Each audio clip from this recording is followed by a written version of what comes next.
또 오늘 하루를 잘 보내고, 말씀을 이렇게 듣는 시간을 갖고자 합니다. 저희에게 열린 마음을 허락하여 주시고, 예수님께서 친히 가르쳐 주시는, 그래서 우리가 예수님 발 아래서 직접 듣는 것 같은 그런 시간을 보낼 수 있도록 인도하여 주시옵소서. 예수님의 이름으로 기도합니다. 음, 제목은 침례 의를 이루다 했는데, 침례 다 받으셨잖아요. 침례 받을 때 기억이 뭐 나는 게 있어요? 특별한 거? 선물 받았다 뭐 이런 게 아니고 내 마음이나 어떤 영적인 그런 면에서의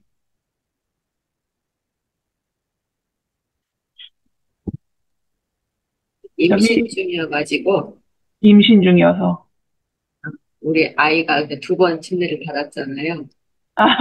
네. 그래서 이 아이를 좀 목회자를 만들고 싶었으나 좌절됐어요. 음.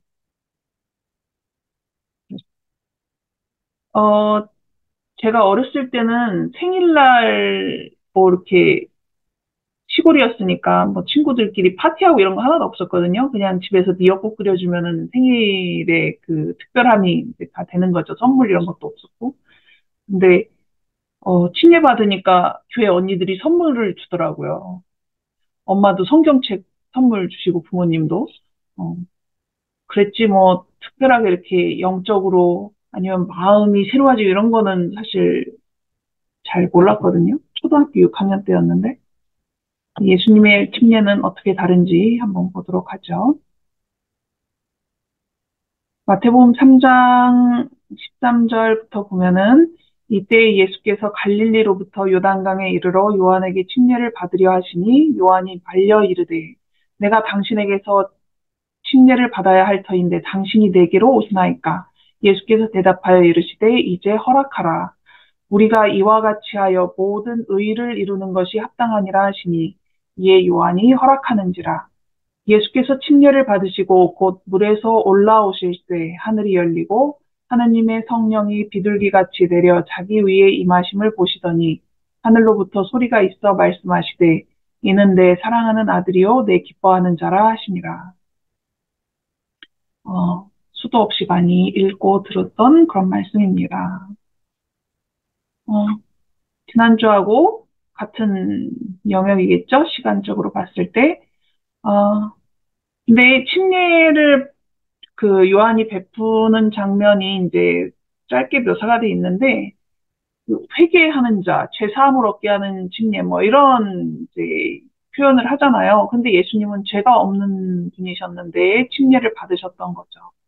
그리고 이제 그분이 침례를 받으시면서 어, 공생애가 시작이 됩니다.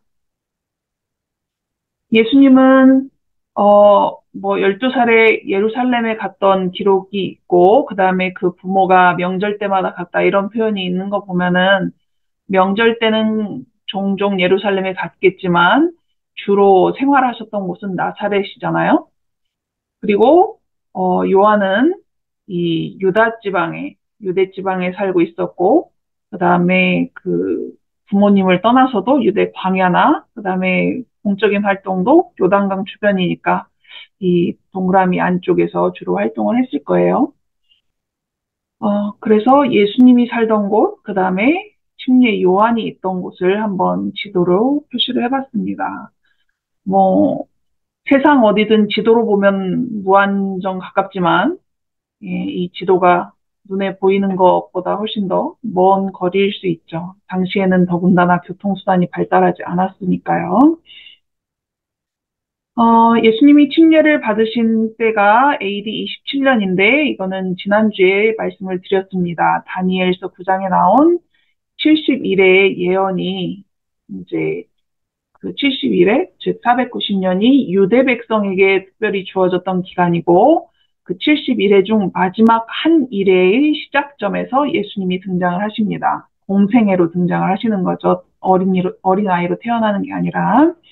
이때 태어나서 3년 반 공생애 31년, AD 31년 봄에 십자가에 달려 돌아가시죠. 그리고 나머지 3년 반은 제자들이 예루살렘에서 주로 활동하던 시기인데 스데반이 순교를 하면서 유대인에게 주어졌던 시간이 이제 끝나는 것입니다. 그리고 지난주에 봤다시피 이때 당시 정치인들이 어떤 사람들이었는지를 설명해 주는 게 누가복음 3장 1절에 나오고 있죠. 디베리오 황제가 통치한 지 15째 해. 침례 요한이 예수님이 등장하시기 한 6개월 전에 활동을 시작했고요. 근데 이 두 사람은 친척이잖아요. 몇 촌인지 이런 건 나오지 않았어요. 다만 마리아하고 엘리사벳이 친척으로 이제 묘사가 됩니다. 아마도 외가 쪽으로 친척이 아니었을까라는 생각이 드는 것이, 마리아는 유다 지파거든요. 근데 엘리사벳은 레위 지파예요. 네, 지파가 달라요. 그런데 이제 친척이라고 한 거 보니까 외가 쪽으로 연결된 것이 아닌가라는 생각이 듭니다. 자, 이 두 사람, 예수님과 침례 요한은 둘 다 어머니 배 안에 있을 때, 복중에 있을 때 만난 적이 있죠. 그러니까 실질적으로 대면해서 본 적이 없어요. 아까 표집사님이 아이가 2번 침례를 받은 것과 마찬가지다라고 했지만 그 아이는 절대로 그렇게 생각하지 않을 수 있죠. 예. 자, 이 두 사람은 그러니까 만난 적이 없는데 사실 생각해 보면은 침례 요한과 예수님은 어, 잘 맞을 것 같아요. 그죠? 예, 둘 다 영적인 사람들로서. 그런데 왜 만나지 않았을까?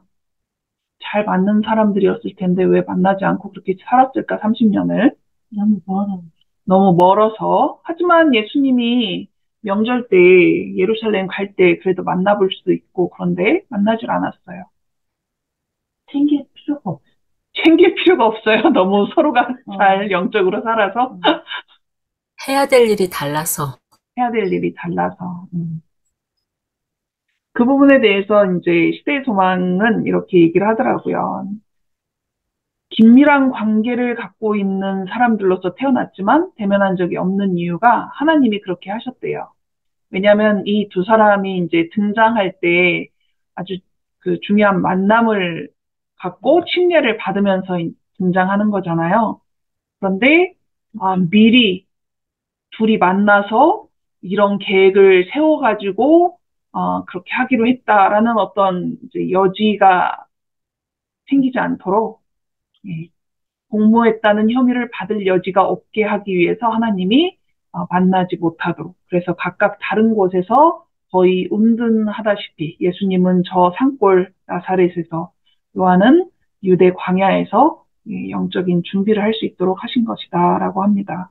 그럼에도 불구하고 침례 요한이 예수님에 대한 이야기를 소식을 들어서 알고는 있었다라고 나오죠. 12살 때 있었던 그런 사건들. 그리고 예수님도 제가 여기 적진 않았지만 예수님도 침례 요한이 요단강에서 침례를 주고 회개하라는 기별을 전할 때 그런 사람이 등장했다. 그것이 침례 요한이다. 이런 소문을 듣고 내 때가 됐다라는 것을 깨달았다라고 합니다. 이 두 영적인 사람들은 30년 동안 만나본 적이 없지만 딱 만났을 때 또 알아보는 그리고 소식만 들어도 그것이 가지는 의미가 무엇인지를 깨달았던 것 같아요. 하나님께서 그 두 사람을 각각 다른 지역에서 준비시키셨지만 서로 통하게 해주셨던 거죠. 근데 침례 요한이 예수님이 이제 자기한테 와서 침례를 자기한테도 달라고 그러니까 거절을 했어요. 그죠? 왜 거절을 했을까요? 그 사람만 엄청 친화돼, 예수님이 해줬으니까 더 특별하다고. 아니, 예수님이 침례 요한한테 와서 자기도 침례 달라고 했을 때 거절했어요. 어? 5번. 아니, 침례 요한이 왜 거절을 했냐고. 예수님이 죄가 없으시다는 걸 알아서. 자기보다 위대하고. 침례 요한이 생각할 때 자신이 회개하라, 천국이 가까웠느니라, 그러면서 사람들한테 침례를 받을 것을 이제 했지만 자기는 아무래도 죄인이잖아요. 근데 예수님을 봤을 때 이 사람이다라는 것을 깨달았는데 죄가 없는 분을 자기가 어떻게 침례를 주겠습니까? 이제 이 노란색 죄인인 내가 어찌 죄 없으신 분에게 침례를 베풀 수 있는가? 그리고 회개할 필요가 없으신 그분이 죄책이 씻기기를 바라는 고백인 예식에 순복해야 하는가? 내가 죄인인데 죄 없는 분한테 침례를 주는 것도 못할 것 같고, 못할 일인 것 같고, 그 다음에 이 침례를 받는다는 의미가, 그죠? 회개하고 죄를 씻는 그런 고백의 예식인데, 이분이 그럴 필요가 없잖아요. 그런데 예수님이 뭐라고 하시니까 침례 요한이 받아들였어요? 이제 허락하라 우리가 이와 같이 하여 모든 의를 이루는 것이 합당하니라. 이렇게 얘기를 하니까 침례 요한이 오케이를 했잖아요. 모든 의를 이루는 것이 합당하다라는 말이 무슨 뜻일까요?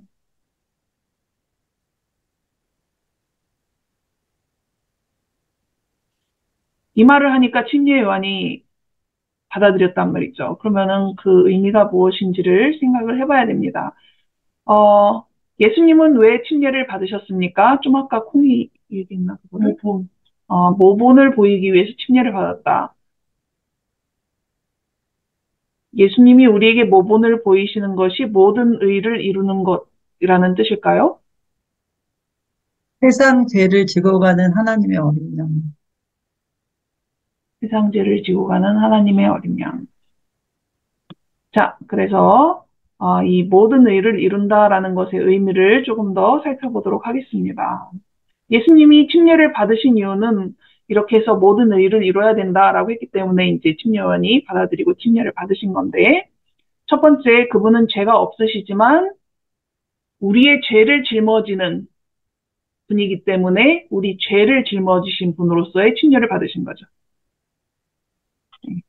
그 다음에 두 번째, 우리가 이제 제일 많이 생각하는 부분이죠. 죄인이 거듭나기 위해서는 침례를 받아야 되는데 예수님은 모든 면에서 우리의 모본이 되셔야 하기 때문에 우리의 모본이 되시기 위해서 침례를 받으셨다. 그 다음에 세 번째입니다.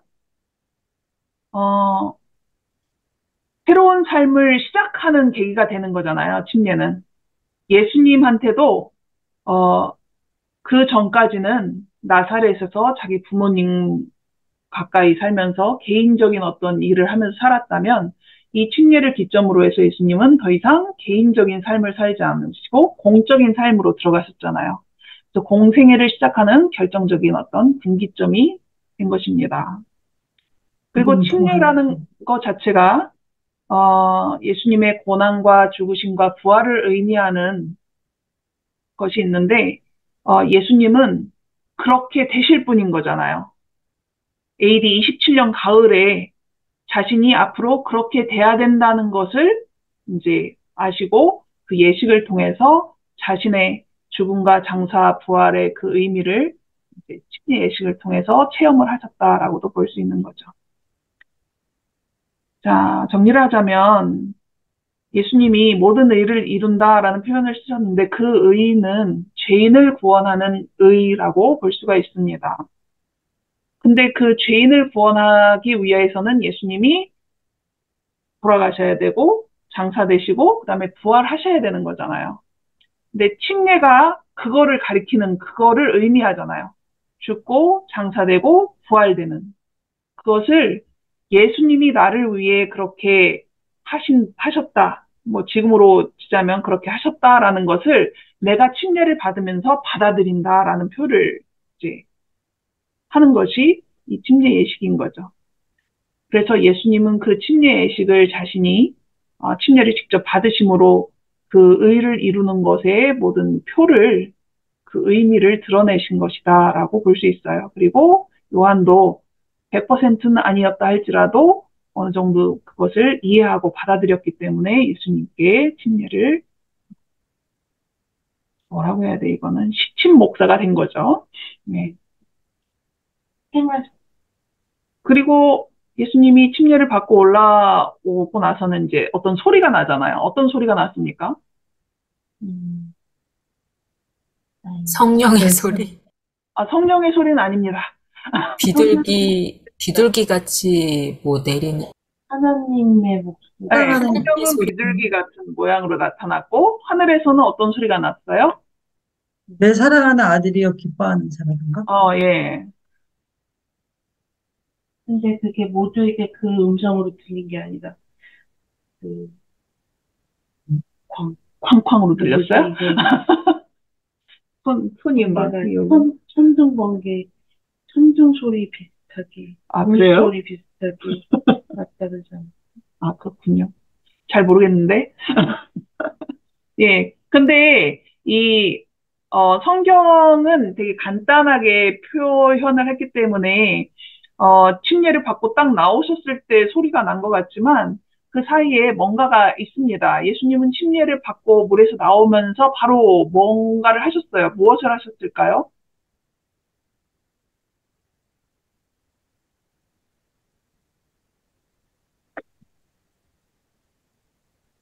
저는 침례 받고 나오면서 이거 안 했던 것 같아요. 예수님이 하신 거. 네. 기도? 예, 기도를 하시는 장면이 나옵니다. 여러분은 기도하셨나요? 침례 받고 나오면서 개인적으로?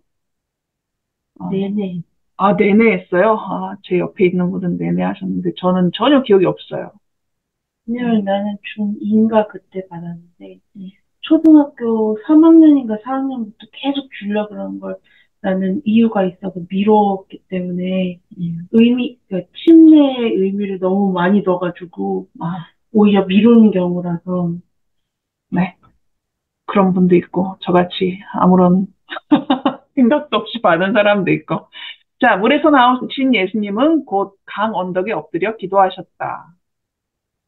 예수님은 예수님을 이렇게 드러냈던, 표징이 됐던 사람들이 많지만 그 중에 한 사람이 이제 멜기세덱이잖아요. 멜기세덱을 표현할 때, 살렘 왕, 그리고 하나님의 제사장 멜기세덱 이렇게 얘기를 하는데, 살렘 왕이라는 뜻은 살렘이 평화라는 의미를 가진 단어잖아요. 예수님은 평강의 왕이셨어요. 근데 사실은 이 땅에 오셨을 때 평강의 그 왕으로서의 삶을 살지는 못하셨죠. 여러 가지 의미로.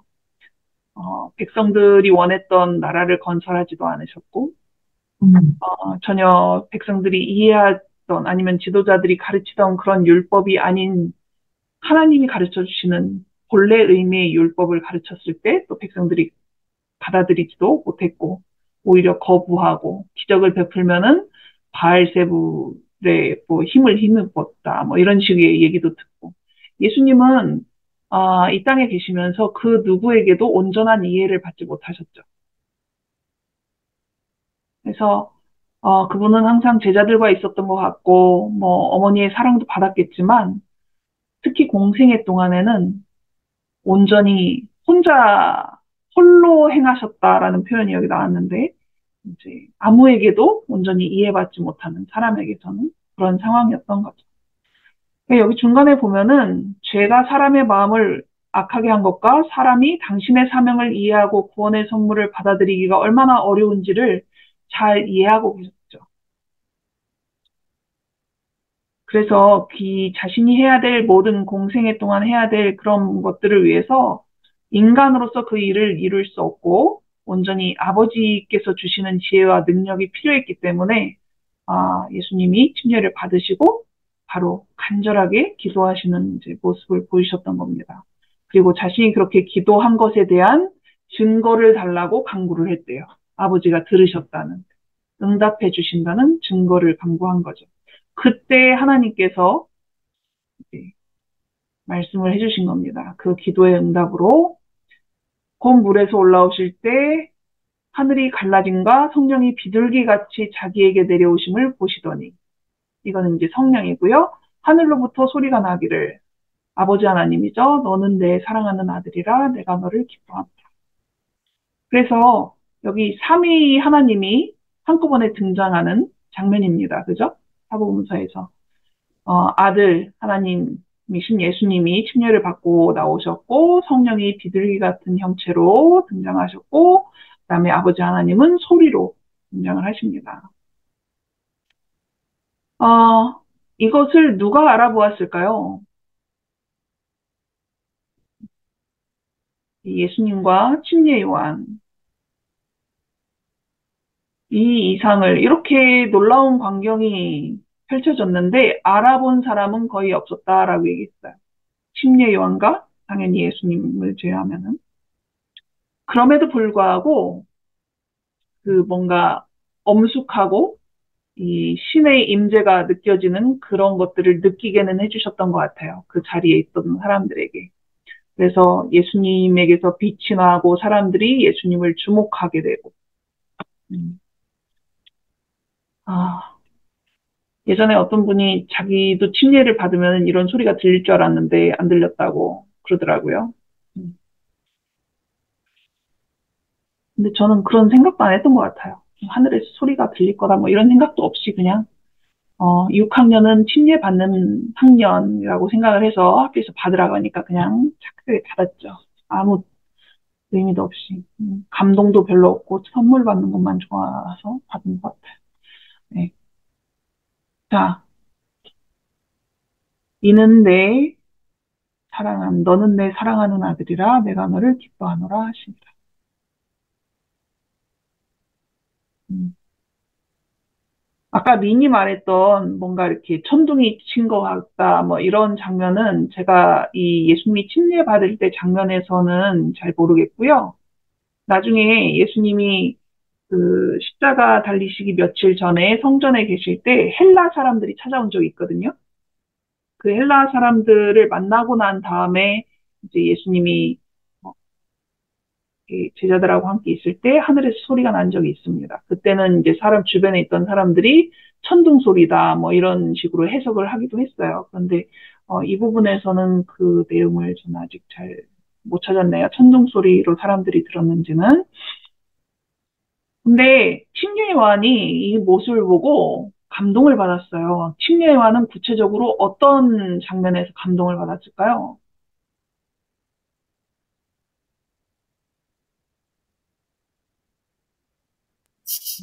하나님이 얘기해 주셔서 하나님이 얘기해 주셔서 그럴 것 소리가 같아요. 들려서 어, 이 소리? 예수님. 음. 아, 이분들이 다 음소거를 분위기, 가지고 말씀을 안 하셔. 막 김대하 집사님, 틀려도 막 오늘 얘기하는데 마치는 기도예요. 아시죠? 네? 네. 아, 네. 가나다 순으로 하는데, 네. 지난번에 공집사님 하시고 난 다음에 한참 동안 제가 그냥 했어요. 김지아 집사님 예, 들어오실 때 문제가 자꾸 생겨가지고. 아이고. 그러게요. 심예완이 감동을 받고, 나중에 그 다음에 예수님을 봤을 때 이렇게 얘기를 했던 겁니다. 사람들한테 소개할 때. 보라, 세상 죄를 지고 가는 하나님의 어린 양이구나. 네. 자, 요한은 예수님이 기도하시는 장면을 보고 깊은 감명을 받았어요. 사실 침례 요한도 얼마나 많이 기도를 했겠어요. 그 자신의 삶에서, 그 다음에 사역을 하면서. 그런데 예수님께서 침례받고 올라가셔서 기도하시는, 눈물을 흘리면서 간절히 기도하시는 그 장면 자체가 감동이었다는 거죠. 제가 오늘, 어떤 비디오 클립을 잠깐 보다가, 음, 좀 회개를 했어요. 현대 그리스도인들은 기도를 너무 할 줄 모른대요. 그래서 일반 신도들은 하루에 10분 기도하는 것도 제대로 못하고, 심지어는 목회자들도 하루에 30분 기도하는 것을 힘들어 한대요.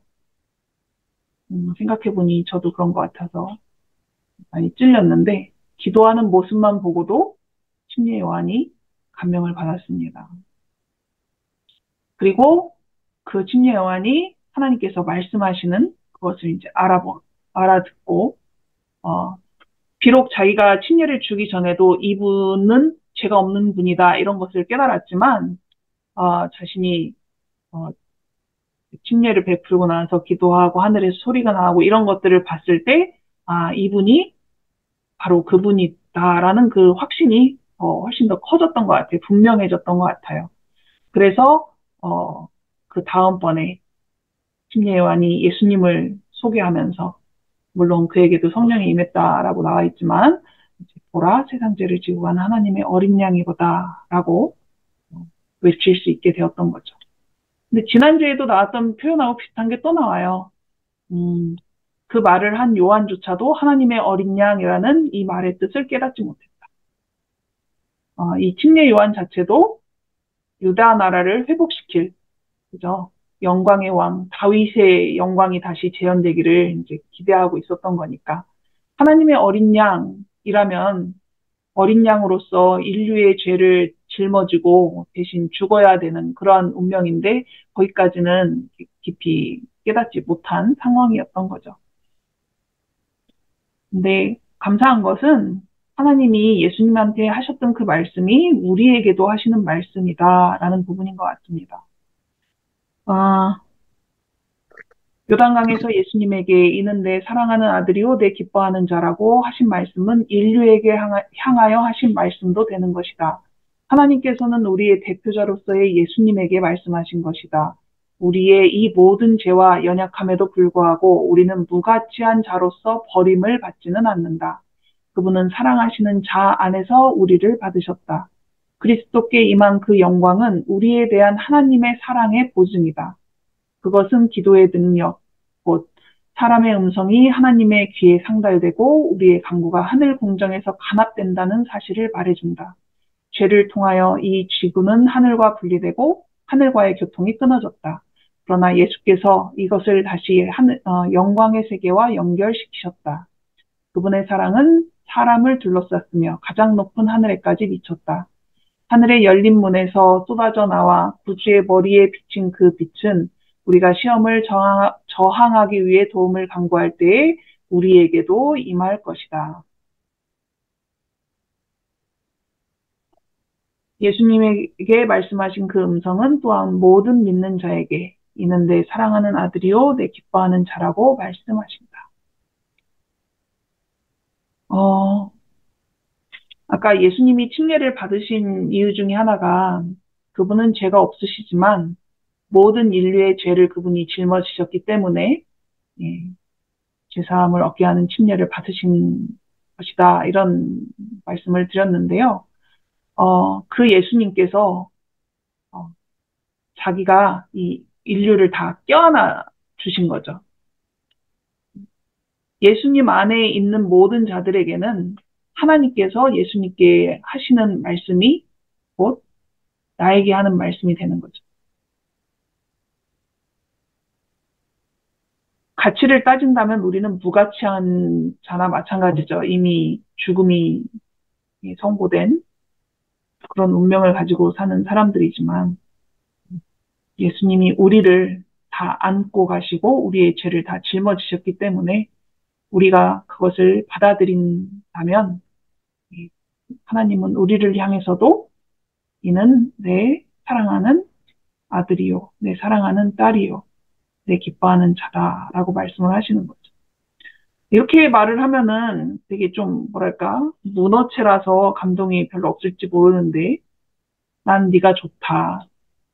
난 너 때문에 기쁘다라고 말씀하시는 거잖아요. 여러분은 오늘 살면서 내가 하나님 보기에 기뻐하는 그런 하루를 산 것 같습니까? 기뻐하실 만한? 어, 어. 그런데 그런 우리를 예수님이 끌어안고 계시는 거예요. 우리의 죄는 예수님이 다 해결하시고 어, 자신 없는 우리는 예수님이 안고 계시는 거죠. 그래서 그 예수님 안에 있는 우리를 향해서 그 예수님을 향해서 하나님이 나는 예수를 인하여 나는 예수로 인하여 기쁘다라고 말씀하실 때 우리가 예수 안에 있느냐 없느냐만 생각하면 되는 거죠. 내가 뭘 잘했느냐 자격이 있느냐를 생각할 게 아니라 그럼에도 불구하고, 내가 죄가 있음에도 불구하고, 자격이 없음에도 불구하고, 나는 예수님 안에 있습니다. 라고 말할 수 있다면, 하나님은 우리로 인해서 기쁘시다라고 말씀하시는 거죠. 자, 오늘은 여기까지 하겠습니다. 오늘 여유가 좀 많죠? 예. 예수님의 침례에 대해서 좀 살펴봤는데요. 자, 예언과 예수님의 침례를 연결해서 뭐라고 정리를 하시겠습니까? 자, 오늘 속어를 다 제거를 하시고, 예수님의 침례와 예언. 어떤 예언의 성취죠? 다니엘이 그 미안합니다. 옛날부터, 그러니까 그 태초부터 이렇게 섭리로 그 뭐지 구속의 경륜으로 준비하셨던 거를 이제 시작하는 어떤 그 하나의 일이잖아요. 근데 거기까지 이뤘다. 어, 오늘 공부 안 한 것까지 다 끄집어내서, 예. 저는 다니엘서에 나온 것만 얘기를 했는데, 맞습니다. 구약에 사실은 수도 없이 이것이 예언이 됐죠. 근데 드디어, 예, 그 메시아가 등장을 하는 것입니다. 특별히 그 시간에 대해서는, 예, 더 정확하게 다니엘서에서 언급을 해주고 있는데, 그것이 70일의 예언의 마지막 한 주가 시작되는 즈음이었습니다. 자, 이 일은 어디에서 일어난 일입니까? 예수님의 침례는 어디에서? 요단강. 요단강. 예, 예수님이 살던 나사렛이 아니라 예수님이 나사렛에서 요단강, 저 아래쪽 요단강. 그죠? 자, 침례 요한은 왜 거절을 했을까요? 침례를 주기를. 자기보다 더 거룩한 사람이 주기 맞습니다. 자기보다 거룩하고 품성에 흠이 없고 죄도 없는 분이 죄 있는 사람에게 와서 예, 침례를 달라고 하니까 받아들일 수가 없었죠.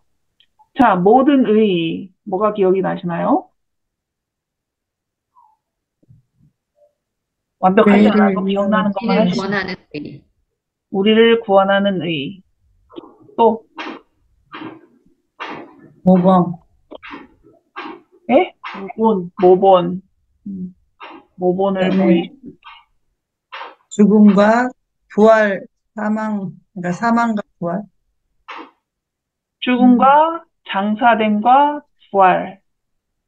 그 모든 일이 일어나야 우리를 구원하는 그 일이 이제 완성이 되는데, 그것을 위해서 예수님이 그 과정을 의미하는 그 뜻하는 침례를 받으시고 모든 일을 이루자라고 하셨던 거죠. 자, 예수님은 어떤 기도를 하셨습니까?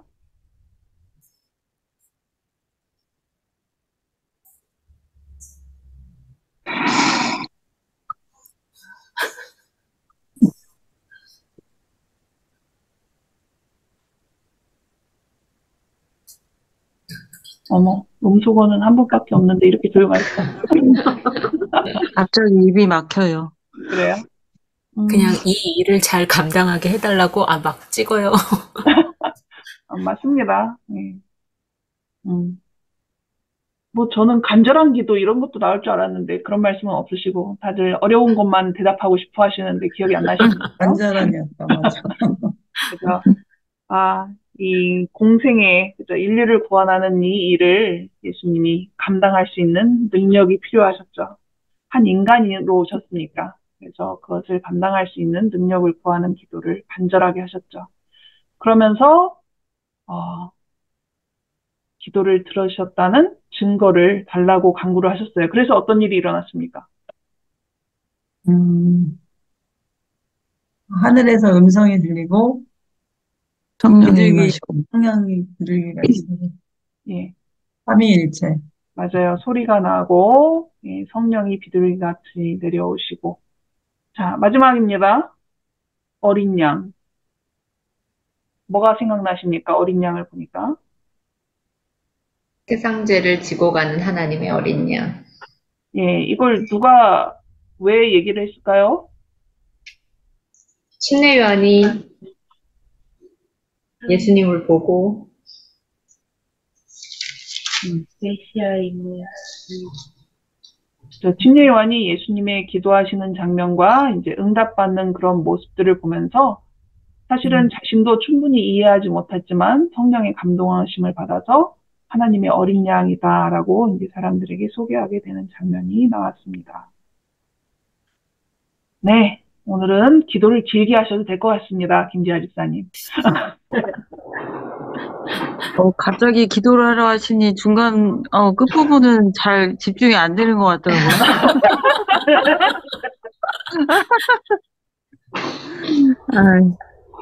그냥 제 마음을 담아 기도드리겠습니다. 네, 주님, 오늘도 저희 예수님의 발자취를 배우는 소중한 시간을 가졌습니다. 한 시간 한 시간 너무 부족하고 알지 못하는 것들을 배우는 시간들이 너무나 소중하고 저희가 너무 작아짐을 많이 느끼는 시간들입니다. 오늘도 주님의 침례 받으시는 순간을 너무나 생생하게 들을 수 있는 시간을 갖게 해주심에 감사드리며 저희가 이게 침례받는 저희 자신들에게도 침례받았던 순간들을 소중하게 기억하고 저희가 주님의 마음 따라 기도드릴 수 있는 저희 되게 해주시기를 우리 주 예수님 이름 받들어 기도드립니다. 아멘. 아멘.